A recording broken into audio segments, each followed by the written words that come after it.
Welcome, comic lovers. Garvin, the old comic guy, coming at you with another interesting comic.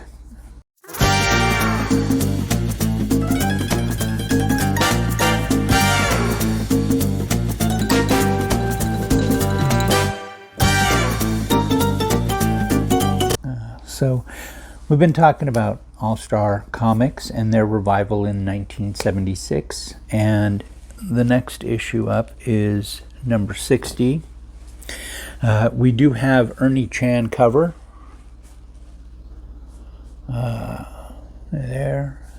I mentioned we have a new artist, but before we get into that, let's kind of set the stage. So this is listed for June, so it's a May-June book. Remember when comics weren't monthly? Right? They were quarterly, seasonally, right? Winter, spring, summer, fall, yeah. And so these were done as this one was listed inside. Outside it says June, but inside it says May-June, right? So again, Jerry Conway is still the editor at the time. What was going on? So it's May-June of 76. So Midway's come out. The Omen comes out the end of June. Let's see. So those are the big movies. What else? What is big coming out music-wise? Music-wise, we have what was it? Silly Love Songs by Wings. We have Misty Blue. We have Sarah Smile, Daryl Hall and John Oates. Get Up and Boogie, Silver Convention. That was the Silver Convention. Those are some of the top songs, right? And some of us remember those songs. Some of you may not, and that's okay. This is really my opportunity to share some interesting stuff and some history with you guys. So this is the first artistic work for DC Comics of Keith Giffen. Keith Giffen and Wally Wood, they are credited. Al Saros is still not credited. And so this is the first appearance of Vulcan, Son of Fire, right? Vulcan, or was it? Yeah, Son of Fire. Vulcan, Son of Fire. We have a race between the Flash and Power Girl, because, you know, a Flash has to race a Superman or Superwoman, Supergirl, sort of thing. And the characters are confronting or being confronted by Vulcan. He's, you know, the Vulcan, the Roman Hephaestus, if you will, though this one is not. You see the characters in their everyday lives, some of them.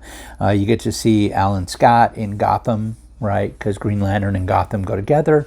If you are a Earth 1 fan, then you may disagree with me.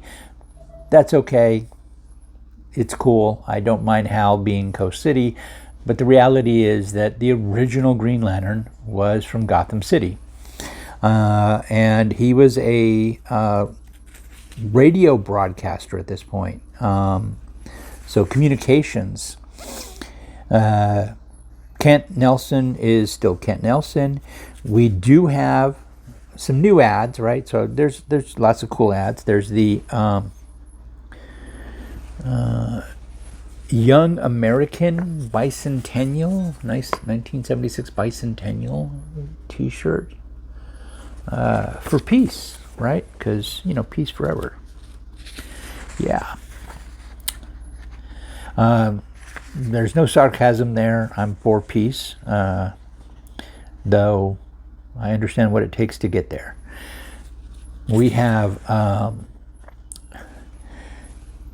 I don't know if you guys ever did this, and it'll depend on your age and etc. Okay, how many of you remember the metal Social Security cards? Yep, you could get a metal Social Security card. All you had to do was mail them your Social Security number with your name and stuff. Yep, not kidding. Yeah, people weren't worried about somebody stealing their Social Security number. Obviously not the best idea. Also, if you didn't know, if you laminate your Social Security card, if you do any of that other stuff, it's not legal. You can't modify your Social Security card, which is kind of funny. We have two giant specials, so a Batman special and a Secret Origins of Supervillain special, and then we have this nice ad, right? Like, get a better life. I don't know how many of you remember that. This one was this the drafting one? Oh, this was the earn a degree. It was the earn a degree. So electricians, engineering, drafting, civil engineering, TV service and repair, surveying, mapping, air conditioning, all that stuff, accounting, get a degree, right? So we were promoting education in comic books. We don't do that so much anymore. We should. We don't. We have the Amazing World of DC Comics. They're on issue 10. This is the showcase story from Flash to Phantom Stranger. So that's advertised up there. And of course the nice advertisement. So you could get your comics shipped to you. And they would come with depending upon your mailman and your mailbox, they often came with what we call a subscription crease. Yep. The superheroes, so Wildcat, Flash, Star Spangled Kid, and Power Girl end up fighting Vulcan in what I can only say is the JSA Brownstone. Though we don't get that officially, we do know it's their place. And it then, of course, would be implied to be the JSA Brownstone. The other heroes are away, and they are being brought into something else, and they will absolutely end up there later. But they get trounced pretty badly, and they're learning the background of Vulcan from a different perspective, from the government's military. It was like an astronaut issue. I'm not going to tell his story. We also have, you guys saw the previous, and it's going to end, they're going to continue the fight. But again, this is Keith Giffen's first work at DC. And then the question comes, well, then he created Vulcan, right? Him and Wally.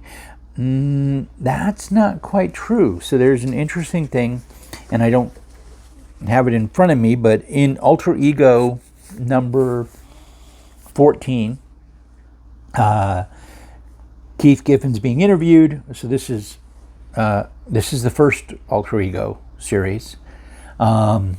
And I do know it's restarted, and there was a different 14. But anyway, he said he was just a layout artist.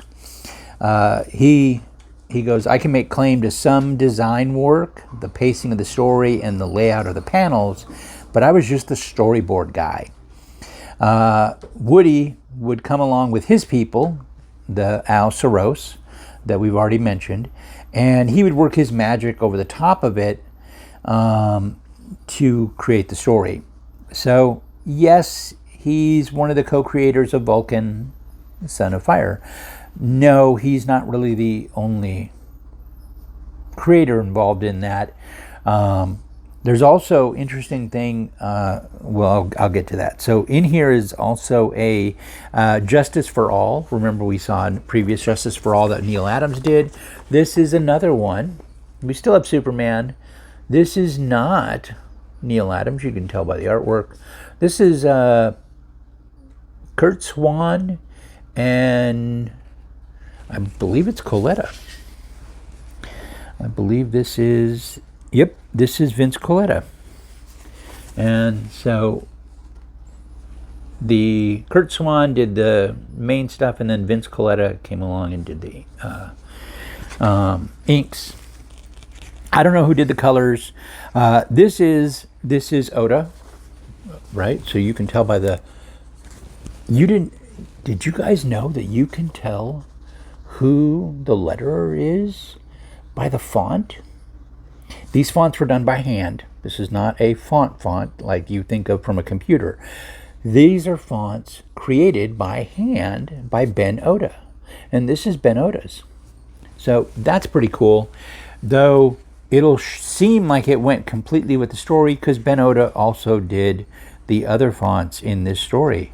Yep, this is Ben Oda too, right? He was DC's probably premier letterer, like one of the best letterers.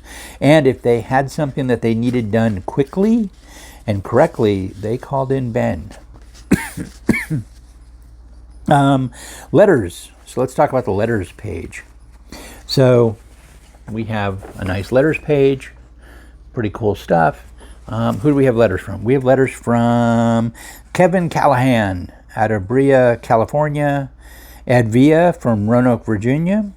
We have Al Schroeder III from Nashville, Tennessee. Mark Zutkoff from Timonium, Maryland. Kenneth Kemble from San Antonio, Texas. And Rob Rohde from Columbia, Missouri. That's the second from Missouri.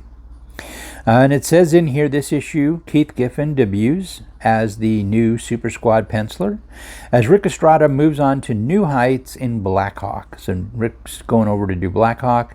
Keith's new to the comic field. He was. I think he'd only done a couple of Marvel premieres at this point. He hadn't done very much. So he was new. This is his first DC stuff. But they say, we feel sure he'll make his mark quickly. That's kind of funny because Keith Giffen ends up being the main guy on Legion of Superheroes later, which is the number 2, number 3 book, depending upon sales, and fights for number 1. Beginning right here, let us know what you think of his art. So that's pretty neat. But one of the things that I found interesting in here was, where is it? They talk about Power Girl, and actually that Joe Orlando has a lot to do with Power Girl. So there's a lot of the comments, and it says Power Girl is the artistic creation of Joe Orlando. She is Superman's cousin on Earth 2. As we thought everyone understood, Earth 2 is the parallel, and they go through talking about it, that instead of having a Justice League like they do on Earth 1, they have the Just Society, etc. Superman is Clark Kent in Earth 2. He's the editor of the Metropolis Daily Star, right? Because before it was the Daily Planet. Originally it was the Daily Star. And Power Girl is the Earth 2 version of Supergirl. So I thought that was pretty interesting that they made this comment to make it clear that she is basically the Earth 2 version of Supergirl. Keith Giffen's first work at DC Comics. Did you know that? We're going to continue with some interesting books later on. Hope you like it. Take care of each other.